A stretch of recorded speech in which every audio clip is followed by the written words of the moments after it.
गांव के किनारे एक मिट्टी का पुराना घर था जो सालों से टूटा फूटा लेकिन किसी तरह से टिका हुआ था। उसी घर में रहते थे रामू और उसकी पत्नी मीरा। रामू खेतों में मजदूरी करता था और मीरा दिन भर गांव की औरतों के कपड़े सिलती थी। कमाई बहुत कम थी, इतना ही होता था कि एक वक्त का खाना किसी तरह मिल जाए।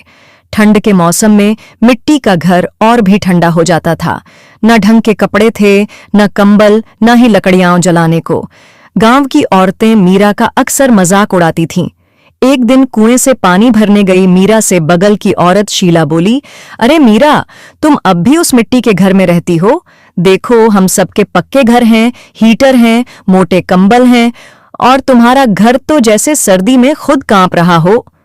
दूसरी औरत बोली, और देखो तेरी साड़ी कितनी पुरानी लग रही है, ऐसा लग रहा है जैसे तूने 2 साल से वही पहने रखी हो। अरे जरा तो बंटन कर रहा कर, कभी कभी अच्छा पहन ले तो चेहरा भी खिल उठेगा, देखने वालों को भी अच्छा लगेगा।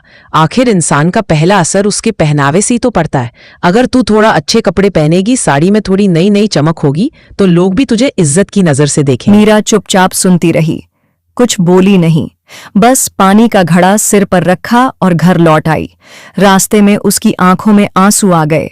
घर पहुंची तो रामू ने देखा। क्या हुआ मेरा, तुम रो क्यों रही हो? बोलो ना मेरा, मैं तुम्हें ऐसे रोते हुए देख ही नहीं सकता। रास्ते में कुछ हुआ क्या, बताओ मुझे।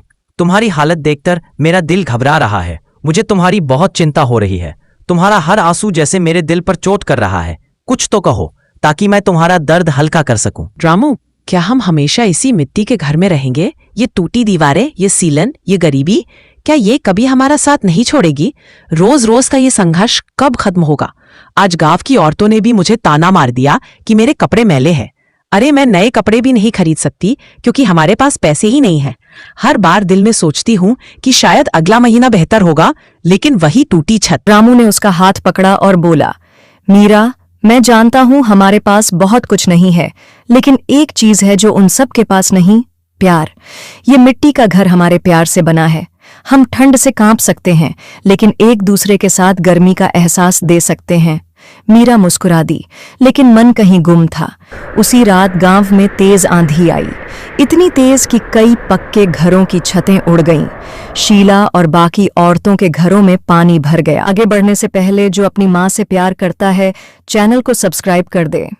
लेकिन रामू और मीरा का मिट्टी का घर जस का तस खड़ा रहा, क्योंकि वो घर रामू ने खुद अपने हाथों से मजबूती से बनाया था। अंदर चूल्हे की गर्मी थी, दोनों कंबल में लिपटे थे, और पास में मीरा ने एक छोटी सी रोटी और गुड़ रखा था। वही उनका रात का खाना था। अगले दिन जब गांव वाले बाहर आए तो देखा कि सबसे सुरक्षित तो वही मिट्टी का घर रहा। शीला हैरान होकर बोली, अरे मीरा, कल रात गांव में इतनी तेज आंधी आई कि अच्छे से अच्छे घरों की छत उड़ गई, बड़े बड़े पेड़ तक उखड़ गए, लेकिन तेरा घर तो बिल्कुल सही सलामत खड़ा है। न दीवार में दरार, न छत का एक तिनका भी हिला। सच कहूं तो मुझे तो देखकर बड़ी हैरानी हो रही है। आखिर तेरे घर में ऐसा क्या है जो इतनी भयंकर आंधी भी उसे छू नहीं पाई? लगता है इसमें कोई खास राज छुपा है। जब घर प्यार और मेहनत से बनाया जाता है तो अच्छे से अच्छा तूफान भी उसे हिला नहीं पाता। ये घर मेरे पति ने अपने ही हाथों से बनाया है, अपनी मेहनत और पसीने से। हर ईंट में उनका पसीना और हर दीवार में उनका जज्बा समाया है, इसीलिए ये इतना मजबूत है। और हमें हमारा ये मिट्टी का घर बहुत प्यारा है, क्योंकि इसमें सिर्फ दीवारें नहीं, बल्कि हमारी जिंदगी की सारी खुशियां, दुख और यादें बसी है। गांव की औरतें चुप हो गईं। उस दिन के बाद किसी ने मीरा का मजाक नहीं उड़ाया। लोग अब उस मिट्टी के घर को सम्मान से देखने लगे। ठंडी रातों में भी रामू और मीरा का दिल गर्म रहता, क्योंकि वो जानते थे सच्चा सुख महंगे घरों में नहीं, बल्कि एक दूसरे की परवाह और प्यार में होता है। उस दिन के बाद गांव की औरतों की नजर मीरा पर बदल गई थी। अब कोई उसे पुराने कपड़ों के लिए ताना नहीं देता था। उल्टा कुछ औरतें तो उससे पूछने लगीं, मीरा, तुम इतने सुकून से कैसे रह लेती हो? ये बात मैं समझ ही नहीं पाती। हमारे पास तो सब कुछ है, दौलत है, शोहरत है, ऊंची पहचान है, शानदार घर है, महंगे कपड़े हैं, लेकिन फिर भी न जाने क्यों हमारे दिल को चैन नहीं मिलता। हमेशा एक कमी सी महसूस होती है, एक बेचैनी सी रहती है।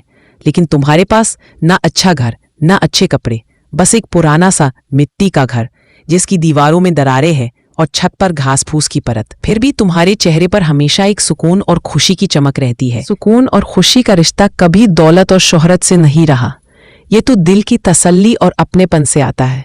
हमारे पास चाहे अच्छा घर ना हो, अच्छे कपड़े ना हो, बस एक पुराना सा मिट्टी का घर हो, लेकिन उसमें मोहब्बत और अपनापन भरा है, हम हर छोटी सी चीज में भी खुशी ढूंढ लेते हैं। कुछ ही दिन बाद गांव में भारी बर्फबारी शुरू हो गई। बिजली चली गई, पक्के घरों की दीवारें ठंडी पड़ गईं, लोग हीटर के बिना ठिठुरने लगे। लेकिन रामू और मीरा ने पहले से ही सूखी लकड़ियां जमा कर रखी थीं। रामू ने दिन में खेत से सूखी पत्तियां और लकड़ी बटोरी और मीरा ने एक छोटा सा चूल्हा जलाकर गर्मी बना ली। देखा मेरा, मुझे तो पहले से ही लग रहा था कि ज्यादा ठंड पड़ने वाली है, इसीलिए मैंने जल्दी जल्दी लकड़ियां इकट्ठा करनी शुरू कर दी। ऊपर से गांव में तो लकड़ियां मिल ही नहीं रही थी, सब जगह से खत्म हो गई थी। लेकिन फिर भी मैंने हर कोने कोने से ढूंढ ढूंढ कर इकट्ठा कर ली। अब हम आराम से इस ठंड में भी गर्मी का एहसास ले सकेंगे। बाकी लोग तो इस वक्त हीटर खरीदने के लिए परेशान फिर रहे हैं, लेकिन हमारे पास अब इतनी लकड़ियां हैं कि सुकून से बैठकर चूल्हे की आंच में हाथ सेंकेंगे और ठंडी हवाओं को मुस्कुराकर देखेंगे। वो दोनों रात में पास पास बैठते, लकड़ी के चूल्हे पर मीठी रोटी सेंकते और ठंडी हवाओं को नजरअंदाज कर देते। एक रात जब बाहर बर्फ पड़ रही थी, रामू मीरा से बोला, सोचो मेरा, अगर हमारा घर टूट गया तो फिर हम क्या करेंगे, कहाँ रहेंगे? क्या उस वक्त तुम मुझे छोड़ दोगी जब मेरे पास ना घर होगा ना पैसे? बोलो मेरा, मेरी बात का जवाब दो, क्योंकि ये सोचकर ही मेरा दिल कांप जाता है। मैं जानता हूं कि मुश्किलें इंसान को तोड़ देती है, लेकिन मैं ये भी जानना चाहता हूं कि क्या तुम उस वक्त भी मेरा हाथ थामे रहोगी जब हमारे सिर पर सिर्फ आसमान का सहारा होगा और हमारे पास बस एक दूसरे का साथ? क्या हुआ, अगर घर टूट भी गया तो हम फिर से बना लेंगे, मिट्टी तो फिर मिल जाएगी, ईंटें भी आ जाएंगी, लकड़ियां भी जुट जाएंगी, लेकिन हमारा प्यार वो दोबारा कभी नहीं मिलेगा। और अब रही तुम्हें छोड़ने की बात, तो इस बारे में तो कभी सोचना भी मत, क्योंकि मेरा साथ तुम्हारे साथ जुड़ा है, तुम्हारी हालत या तुम्हारी जेब से नहीं, बल्कि तुम्हारे दिल से। और उस रात जब पूरा गांव कांप रहा था, रामू और मीरा के मिट्टी के घर से रोटी की खुशबू और हंसी की आवाजें आ रही थीं। ये देखो, यही है मेरा घर।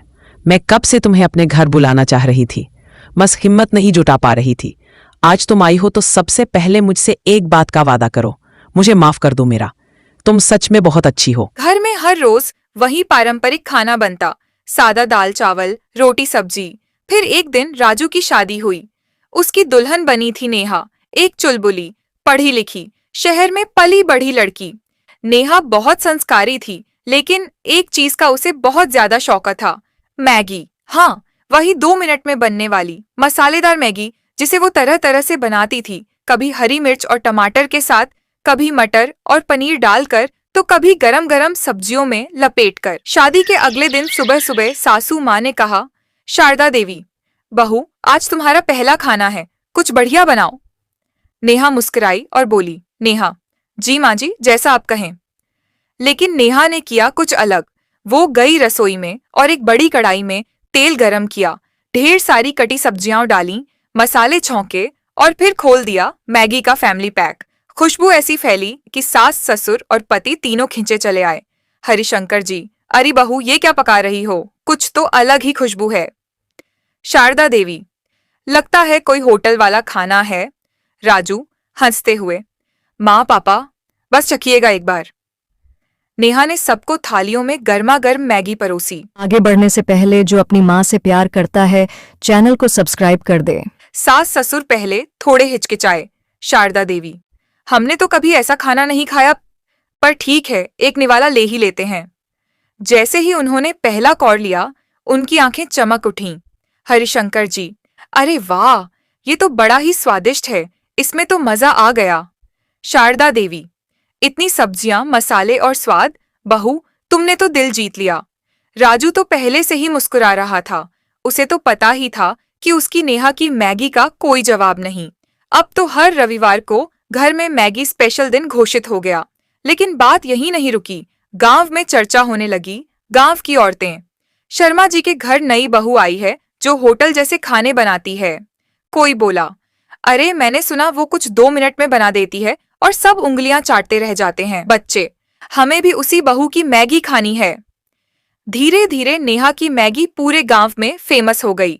गांव की महिलाएं उससे सीखने आने लगीं और वो सभी को प्यार से सिखाती, बताती कि कैसे झटपट मैगी को स्वादिष्ट और सेहतमंद बनाया जा सकता है। अब तो शारदा देवी भी हर नई मेहमान को गर्व से कहती, हमारी बहू तो मैगी की महारानी है। सीख, हर बहू अपने साथ कुछ नया लाती है। अगर हम खुले दिल से उसे अपनाएं, तो वह घर को भी स्वाद, अपनापन और खुशबू से भर देती है। गांव के किनारे एक छोटा सा घास का घर था, बाहर से टूटा फूटा मगर अंदर प्यार से भरा हुआ। इस घर में रहते थे रमेश और सुनीता। रमेश दिन भर लकड़ियां काटता, खेतों में काम करता और शाम को ठिठुरते हुए घर लौट आता। सुनीता घर संभालती, थोड़ा बहुत सिला करती और रमेश का इंतजार करती। उस रात रमेश जैसे ही घर आया, उसके होंठ नीले हो रहे थे। इतनी ठंड है सुनीता, ऐसा लग रहा है जैसे हड्डियां जम जाएंगी। सुनीता मुस्कुराई। अरे रे, लगता है तुम्हें बहुत ठंड लग रही है। तुम फिक्र मत करो, मैं अभी तुम्हारी ठंड दूर करती हूँ। तुरंत चूल्हे पर पानी रखा, आटे की रोटी बेलनी शुरू की और बोले, रुको, पहले कपड़े बदलो, तुम्हारे लिए कुछ सोचा है मैंने। रमेश ने चौंक कर पूछा, क्या सोचा है? नहीं, मैं नहीं बताऊंगी, ये एक सरप्राइज है। आज मैंने तुम्हारा मनपसंद खाना बनाया है। अब जल्दी से मुंह बंद करो और चलो मिलकर खाना खाते हैं। थोड़ी देर में खाना तैयार हुआ। रोटी, सरसों का साग और चूल्हे की गरम गरम भाप। दोनों ने खाना खाया, मगर ठंड कम नहीं हुई।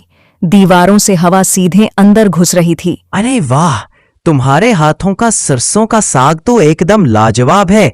सच में खाकर मजा आ गया, दिल खुश हो गया, जैसे बचपन की यादें ताजा हो गई हों। रात को बिस्तर पर जाने से पहले रमेश ने देखा कि सुनीता कुछ पुरानी साड़ियों और घास से एक गद्दी बना रही है। ये क्या कर रही हो? रमेश ने पूछा।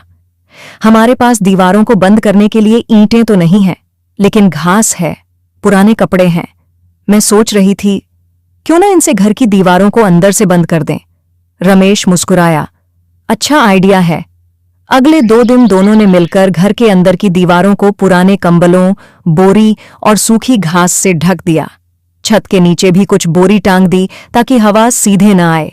अब घर उतना ठंडा नहीं लगता था। एक रात रमेश ने सुनीता से कहा, तू बहुत समझदार है। अगर तू न होती तो मैं शायद हर रात कांपता ही रहता। सुनीता ने मुस्कुराते हुए जवाब दिया, हमारा घर छोटा है, लेकिन हमारा प्यार गर्म है। सर्दी बाहर रह सकती है, अंदर नहीं आने देंगे। अगले दिन सुनीता ने कुछ और नायाब काम किया।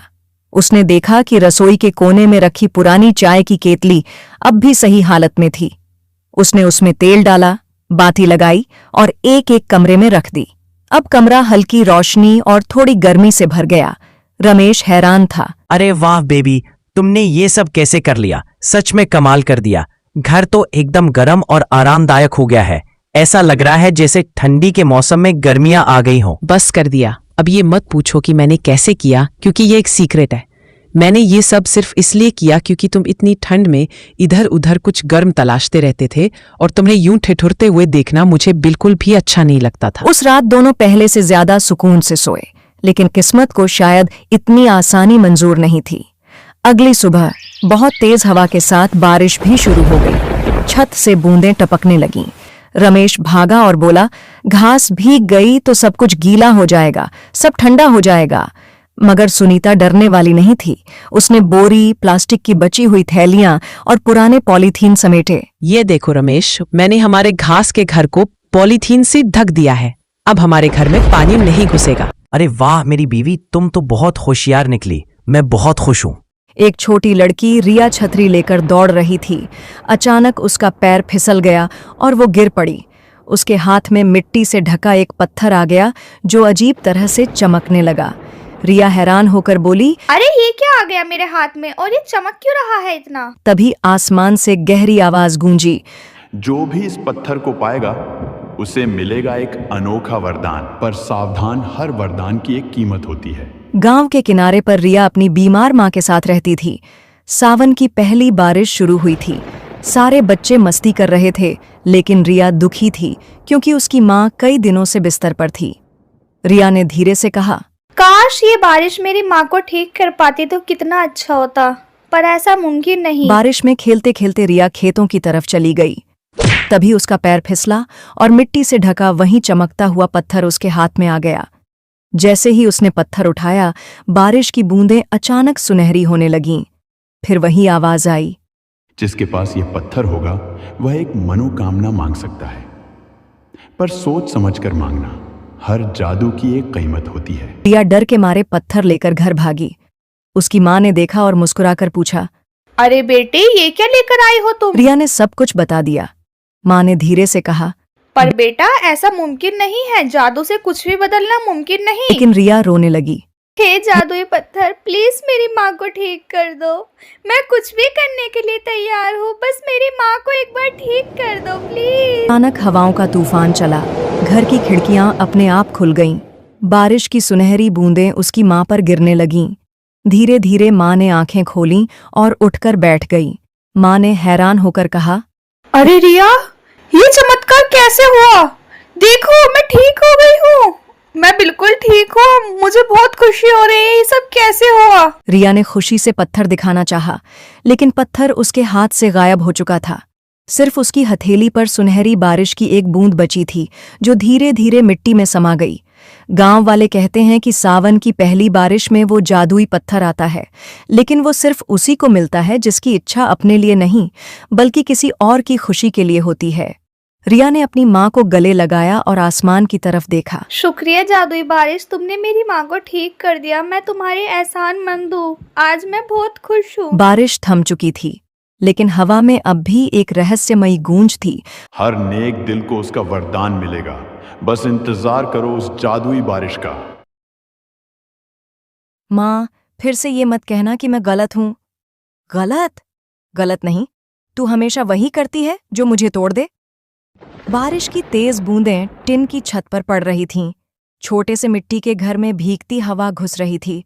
माँ चूल्हे के पास बैठी लकड़ियों को संभाल रही थी और बेटी नेहा दरवाजे पर खड़ी कांप रही थी। मैंने कुछ ऐसा नहीं किया कि तुम्हें शर्मिंदगी हो माँ। नेहा की आवाज कांप गई। तेरे हर काम में मेरी इज्जत डूबती है।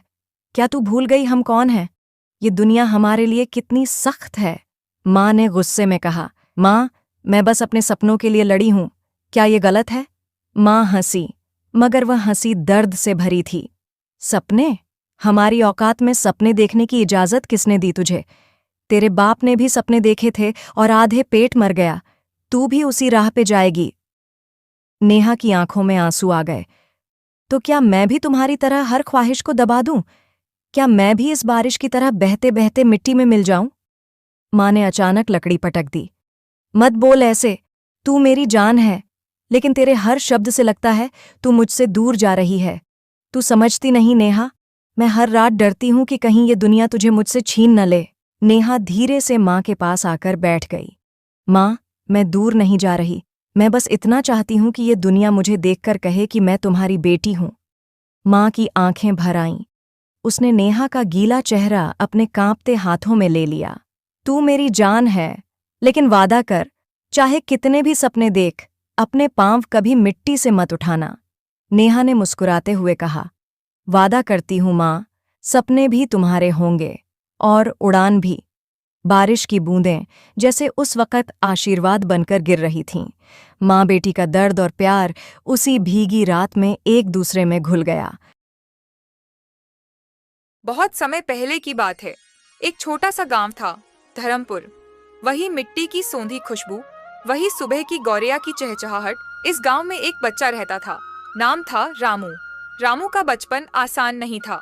जब वो महज 5 साल का था, उसकी माँ एक भयानक बीमारी से चल बसी। माँ की ममता भरी गोद से जब जीवन रिश्ता टूटा, तो रामू की आंखें जैसे सूख गईं।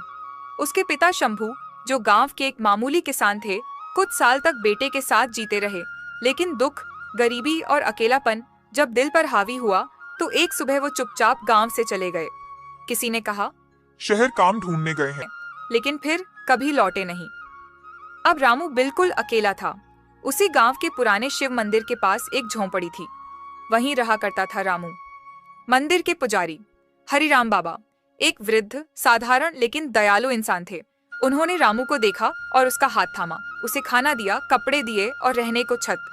लेकिन रामू ऐसा बच्चा नहीं था जो सिर्फ सहारा ढूंढे। उसने खुद मेहनत करनी शुरू कर दी। सुबह जल्दी उठता, गांव के कुएं से पानी भरता, खेतों में मजदूरी करता, मंदिर की सफाई करता, जो काम मिलता करता। लेकिन एक बात और थी जो उसे अलग बनाती, उसका जिज्ञासु मन। उसे पढ़ने का शौक था, कुछ सीखने की ललक थी। हरिराम बाबा ने एक दिन उसे मंदिर की पुरानी अलमारी से एक किताब निकाल कर दी। धूल से सनी हुई, टूटी हुई, लेकिन अक्षर साफ थे। रामू ने उसमें से क पढ़ा, फिर ख, और कुछ ही महीनों में वो श्लोक, कहानियां और किस्से याद करने लगा। वक्त बीतता गया। रामू अब 13-14 साल का हो चला था। उसका शरीर अब मेहनत से मजबूत हो गया था और मन समझदारी से गहरा। पर तभी एक साल धर्मपुर पर विपदा आई। वर्षा नहीं हुई, खेत सूख गए, लोगों के घरों में चूल्हा जलना बंद हो गया। बहुत से लोग गांव छोड़ने लगे। हरिराम बाबा बीमार हो गए। बुजुर्ग शरीर अब चलने फिरने में भी लाचार हो गया। रामू ने उन्हें बेटे की तरह सेवा दी। लेकिन एक रात बाबा ने उसका हाथ पकड़कर कहा, बेटा, अब तू मुझे छोड़, मैं चलने को तैयार हूँ, पर तुझे रुकना नहीं चाहिए, तुझे कुछ बनना है। उस रात हरिराम बाबा हमेशा के लिए चले गए। रामू ने अगली सुबह सूर्य को प्रणाम करते हुए कसम खाई, अब मैं अपनी किस्मत खुद लिखूंगा। गांव के मास्टर जी के पास गया और कहा, मुझे पढ़ा लीजिए। पहले तो मास्टर जी ने कहा, तू खेतों में अच्छा काम करता है, पढ़ाई छोड़ दे। लेकिन जब देखा कि रामू हर सुबह उनके घर आकर आंगन बुहारता, पानी भरता, तब उनका मन पिघल गया। उन्होंने उसे पठन पाठन में मार्गदर्शन देना शुरू किया। रामू ने दिन रात एक कर दिया। खेत में काम करता, शाम को पढ़ता, गांव के बच्चों को भी पढ़ाना शुरू कर दिया, ताकि जो उसने सीखा वो दूसरों तक पहुंचे। कुछ ही वर्षों में रामू ने हाई स्कूल की परीक्षा में पूरे जिले में पहला स्थान प्राप्त किया। उसे एक छात्रवृत्ति मिली और शहर के एक सरकारी स्कूल में दाखिला भी। शहर की दुनिया नई थी, बड़ी इमारतें, तेज ट्रैफिक, अनजाने चेहरे, लेकिन रामू ने खुद को नहीं बदला। सादगी, मेहनत और ईमानदारी उसकी ताकत बनी रही। शहर में एक महिला थीं, अनीता मैम। वो एक एनजीओ चलाती थीं, अनाथ और गरीब बच्चों की मदद करती थीं। रामू उनके पास गया और अपने बारे में बताया। अनीता मैम उसकी आंखों में कुछ खास देख पाईं। उन्होंने कहा, तुम सिर्फ एक बच्चा नहीं हो, तुम उम्मीद हो। अनीता मैम ने उसकी पढ़ाई का खर्च उठाया। रामू ने बीए किया, फिर यूपीएससी की तैयारी शुरू की। वो समय कठिन था।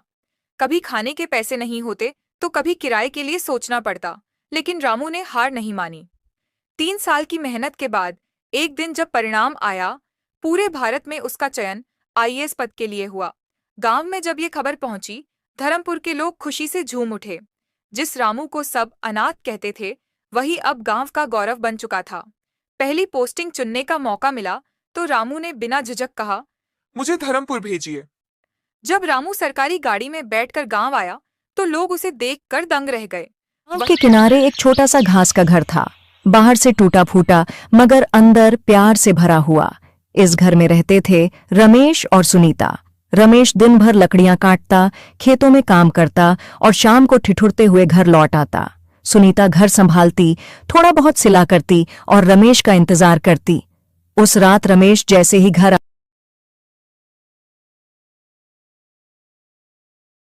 किसी के सामने हाथ नहीं फैलाया।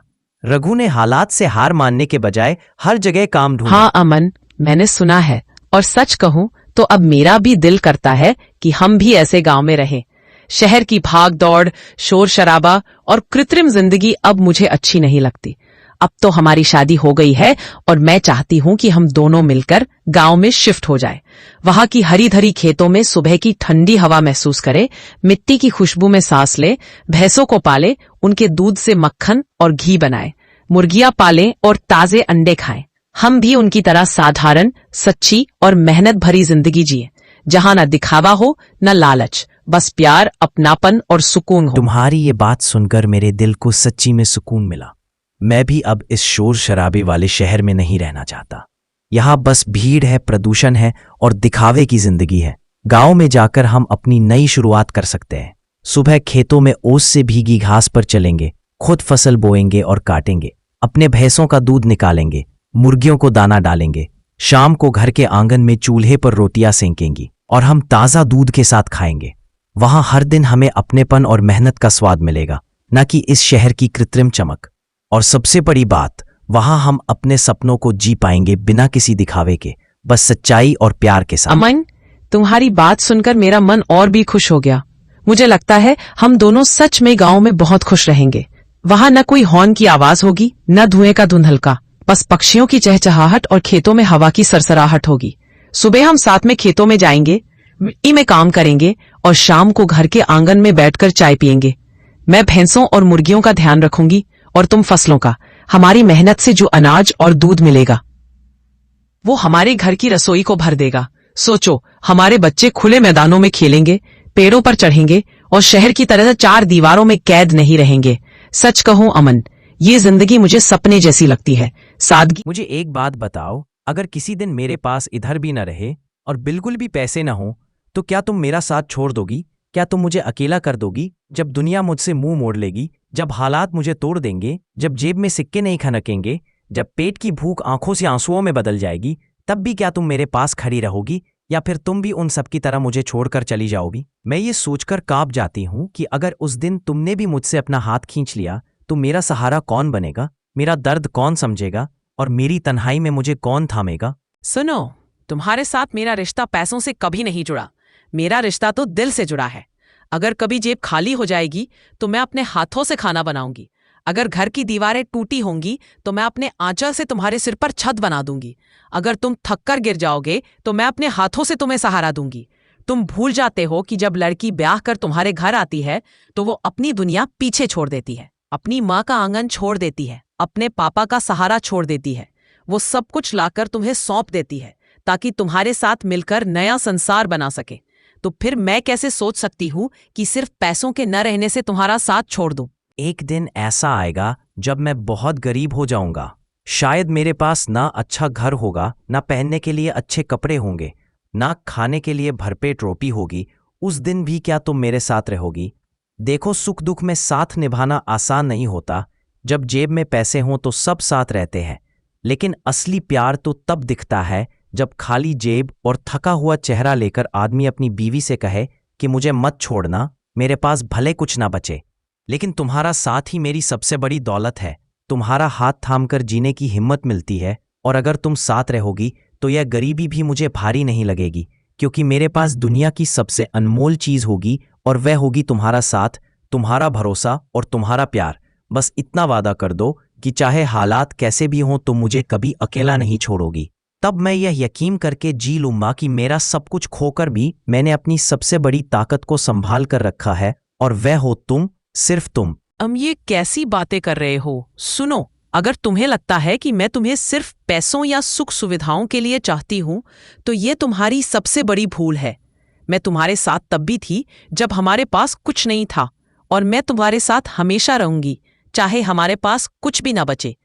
मुझे अच्छा घर या महंगे कपड़े नहीं चाहिए, मुझे बस तुम्हारा साथ चाहिए। तुम्हारा साथ ही मेरी सबसे बड़ी दौलत है। मैं चाहती हूं कि तुम ये समझ लो कि अगर कल को गरीबी भी हमारे दरवाजे पर आ खड़ी हो तो मैं उसके सामने तुम्हारे साथ खड़ी रहूंगी। हम साथ मिलकर हर मुश्किल से लड़ेंगे। चाहे एक वक्त की रोटी भी बांटकर खानी पड़े तो मैं वह भी तुम्हारे साथ खुशी से खाऊंगी।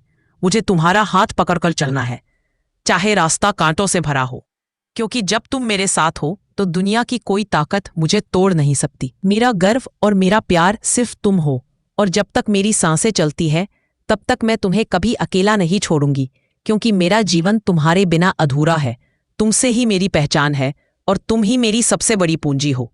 तुम हमेशा ये क्यों सोचते हो कि अगर कल को हम गरीब हो गए तो मैं तुम्हें छोड़ दूंगी? क्या तुम्हें लगता है कि मेरा प्यार इतना कमजोर है? नहीं, मेरा प्यार तुम्हारे लिए सिर्फ अच्छे कपड़ों, अच्छे घर या पैसों पर नहीं टिका है। मेरा प्यार तुम्हारे लिए तुम्हारे दिल की सच्चाई पर टिका है, तुम्हारी उस मेहनत पर टिका है जो तुम अपने परिवार के लिए करते हो और उस भरोसे पर टिका है जो तुम मुझ पर करते हो। अगर कल को सचमुच ऐसा दिन भी आ गया जब हमारे पास 2 वक्त की रोटी का इंतजाम करना भी मुश्किल हो तो भी मैं तुम्हारे साथ रहूंगी, क्योंकि मेरे लिए सबसे बड़ी दौलत तुम्हारा साथ है। अगर हमारे पास छत नहीं होगी तो मैं तुम्हारे साथ खुले आसमान के नीचे भी चैन से सो जाऊंगी। अगर हमारे पास रोटी कम होगी तो मैं वो रोटी तुम्हारे साथ बांट कर खाऊंगी। अगर हमारे कपड़े पुराने होंगे तो भी मुझे फख्र होगा कि मैंने तुम्हारे साथ गरीबी में जीना सीखा। और सुनो, तुम ये भी समझ लो कि गरीबी कोई ऐसा सच नहीं है जो हमें तोड़ दे। गरीबी हमें और मजबूत बनाएगी, हमें यह सिखाएगी कि असली जिंदगी क्या होती है। और मैं चाहती हूं कि तुम कभी अपने मन में ये शक भी मत लाना कि मैं तुम्हें छोड़ सकती हूँ, क्योंकि तुम्हारे बिना मेरा कोई अस्तित्व ही नहीं है। अगर लोग हमें देखकर हंसेंगे भी तो मैं उस हंसी को भी सह लूंगी, क्योंकि मुझे पता है कि मेरा सिर ऊंचा तुम्हारे साथ ही रहेगा। अगर जिंदगी ने हमें परीक्षा में डाला तो मैं तुम्हारे साथ मिलकर हर इम्तिहान दूंगी, और तुम देखना हम हारेंगे नहीं, क्योंकि हम दोनों का साथ ही हमारी सबसे बड़ी जीत होगी। कहते हो कि तुम्हारे पास एक दिन कुछ भी नहीं बचेगा, लेकिन सच तो ये है कि मेरे लिए तुम ही सब कुछ हो। तुम्हारे बिना मेरा संसार खाली है। चाहे दुनिया का सारा सोना चांदी मिल जाए, पर अगर तुम नहीं रहोगे तो वो सब मेरे लिए राख के ढेर जैसा होगा।